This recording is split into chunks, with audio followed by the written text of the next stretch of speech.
Esther, chapter 7. So the king and Haman went to dine with Queen Esther. And on the second day, at the banquet of wine, the king again said to Esther, "What is your petition, Queen Esther? It shall be granted you.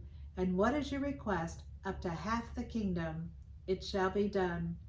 Then Queen Esther answered and said, "If I have found favor in your sight, O king, and if it pleases the king, let my life be given at my petition, and my people at my request.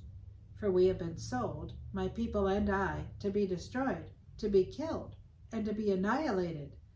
Had we been sold as male and female slaves, I would have held my tongue, although the enemy could never compensate for the king's loss." So King Ahasuerus answered and said to Queen Esther, "Who is he, and where is he, who would dare presume in his heart to do such a thing?" And Esther said, "The adversary and the enemy is this wicked Haman." So Haman was terrified before the king and the queen. Then the king arose in his wrath from the banquet of wine and went into the palace garden. But Haman stood before Queen Esther, pleading for his life, for he saw that evil was determined against him by the king. When the king returned from the palace garden to the place of the banquet of wine, Haman had fallen across the couch where Esther was.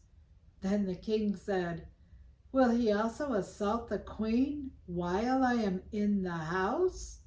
As the word left king's mouth, they covered Haman's face. Now Harbona, one of the eunuchs, said to the king, "Look, the gallows, 50 cubits high, which Haman made for Mordecai, who spoke good of the king's behalf, is standing at the house of Haman." Then the king said, "Hang him on it." So they hanged Haman on the gallows that he had prepared for Mordecai. Then the king's wrath subsided. God, thank you for the book of Esther.